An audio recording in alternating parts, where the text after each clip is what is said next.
ಕಸ್ಬಾಪೇಟೆಯಲ್ಲಿ ಮೊದಲು ಒಂದು ಗಲಾಟೆ ಆಗಿದೆ. ಆ ಗಲಾಟೆ ಆದಂಥ ಸಂದರ್ಭದಲ್ಲಿ ಎರಡೂ ಪಾರ್ಟಿಗಳು ಕಿಮ್ಸ್ ಹಾಸ್ಪಿಟ್ಲ್ ಹತ್ರ ಬಂದು ಅಲ್ಲಿ MLC ಮಾಡಿಸ್ಲಿಕ್ಕೆ ಅಂತ ಬಂದಿದ್ದಾರೆ. ಆ MLC ಮಾಡಿಸ್ಲಿಕ್ಕೆ ಅಂತ ಬಂದಂಥ ಸಂದರ್ಭದಲ್ಲಿ ಸೈಯದ್ ಅಲಿ ಅನ್ನೋನಿಗೆ ಏಕಾಏಕಿ ಅಲ್ಲಿ ಹೊಡಿಲಿಕ್ಕೆ ಪ್ರಯತ್ನ ಮಾಡಿದ್ದಾರೆ ಮತ್ತು ಕೈಯಲ್ಲಿ ಒಂದು ವೆಪನ್ ಇಟ್ಕೊಂಡು ಚುಚ್ಚಿದ್ದಾರೆ ಕೂಡ. ಆ ಒಂದು ಕೇಸಲ್ಲಿ ಒಂದು ಕೊಲೆ ಪ್ರಯತ್ನದ ಪ್ರಕರಣ ದಾಖಲು ಮಾಡ್ಕೊಂಡು ನಾವು ಒಟ್ಟು 7 ಜನರನ್ನು ಅರೆಸ್ಟ್ ಮಾಡಿದ್ದೀವಿ. ಸೋನು ಪಠಾಣ್, ಅಫ್ತಾಬ್ ಪಠಾಣ್, ಹಸನ್ ನಾಯ್ಕ್, ಅಲ್ತಾಫ್ ಧಾರವಾಡ್, ಮಲ್ಲಿಕ್ ರಿಹಾನ್ ತಾಡ್ಪತ್ರಿ, ಖಾಜಾ ಮೊಯಿನುದ್ದೀನ್ ಮತ್ತು ಇಬ್ರಾಹಿಂ ಅಂತ ಈ 7 ಜನ ಯಾರು ಆ ಒಂದು ಕೃತ್ಯದಲ್ಲಿ ಭಾಗಿಯಾಗಿದ್ದರು ಆ 7 ಜನರನ್ನು ಅರೆಸ್ಟ್ ಮಾಡಿದ್ವಿ. ಯಾರು ಇಂಜೂರ್ಡ್ ಇದ್ದ ಅವನು ಕಿಮ್ಸಲ್ಲಿ ಟ್ರೀಟ್ಮೆಂಟಲ್ಲಿದ್ದಾನೆ. Is out of danger. ಗಾಂಜಾ ಹೊಡಿತಿದ್ದ, ಅದನ್ನ ಪೊಲೀಸರು ಪರೇಡ್ ಮಾಡಿ ಅವ್ರನ್ನ ಅದರಿಂದ ಹೊರಗೆ ತಂದಿದ್ರು. ಅದಾದ್ಮೇಲೆ ಇವ್ರು ಕಿರಿಕಿರಿ ಮಾಡಿ ಗಾಂಜಾ ಅದಕ್ಕೆ ಮಾಡ್ತಿಲ್ಲ ಅಂತೇಳಿ ಹಲ್ಲೆ ಮಾಡಿದ್ದಾರೆ ಅಂತ ಅವ್ರ ತಂದೆ ತಾಯಿ ಹೇಳಿದ್ರು ಸರ್. ಅಲ್ಲ ಇರ್ಬೋದು, ನಾನು ಡೀಟೇಲ್ಸ್ ತೊಗೊಂಡಿಲ್ಲ ಇನ್ನು. ಈಗ ಗಾಂಜಾ ಇರ್ಬೋದು ಅಥವಾ ಡ್ರಗ್ಸ್ ಇರ್ಬೋದು, ಇದು ಭಾಳ ಸಮಾಜಕ್ಕಾಗಲಿ ಯುವಜನತೆಗಾಗಲಿ ಅಪಾಯಕಾರಿ. ಅದರ ಹಿನ್ನೆಲೆಯಲ್ಲಿ ಭಾಳಷ್ಟು ಶ್ರಮವನ್ನು ಹುಬ್ಬಳ್ಳಿ ಧಾರವಾಡ ಪೊಲೀಸರು ಮಾಡಿದ್ದಾರೆ, ತಮಗೆಲ್ಲ ಗೊತ್ತಿದೆ.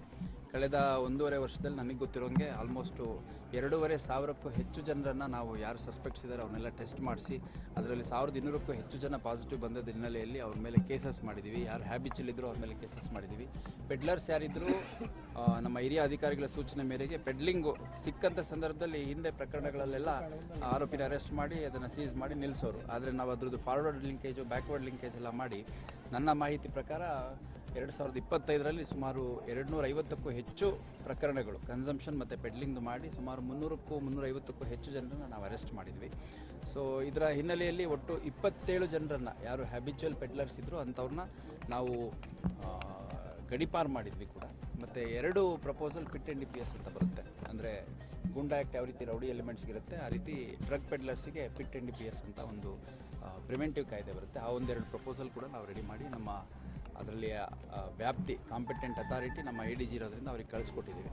ಸೊ ಅದ್ರ ಜೊತೆಗೆ ಸನ್ಮಿತ್ರ ಅಂತ ಒಂದು ಕಾರ್ಯಕ್ರಮ ನಮ್ಮ ಹೊಸ DG ಅವರು ಡಾಕ್ಟರ್ ಸಲೀಂ ಸರ್ ಅವರು ಬಂದ ಮೇಲೆ ಸನ್ಮಿತ್ರ ಅನ್ನೋವಂಥ ಒಂದು ಕಾರ್ಯಕ್ರಮ ತಂದಿದ್ದಾರೆ.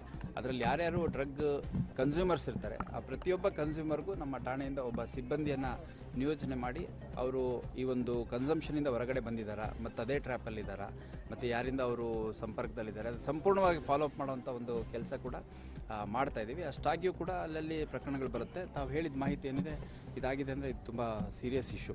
ಯಾಕೆಂದರೆ ಯಾರು ಈ ಡ್ರಗ್ ಆಗಲಿ ಅಥವಾ ರೌಡಿ ಎಲಿಮೆಂಟ್ಗಳಾಗಲಿ ಅವರ ರೆಗ್ಯುಲರ್ ಆ್ಯಕ್ಟಿವಿಟಿಯಿಂದ ಹೊರಗಡೆ ಬಂದು ಮುಖ್ಯವಾಹಿನಿಯಲ್ಲಿ ಬದುಕಲಿಕ್ಕೆ ಇಷ್ಟಪಡ್ತಾರೆ, ಅಂಥವ್ರಿಗೆ ತೊಂದರೆ ಕೊಡುವಂಥದ್ದು ಇನ್ನೂ ತೀರಾ ಗಂಭೀರ ಆಗುತ್ತೆ.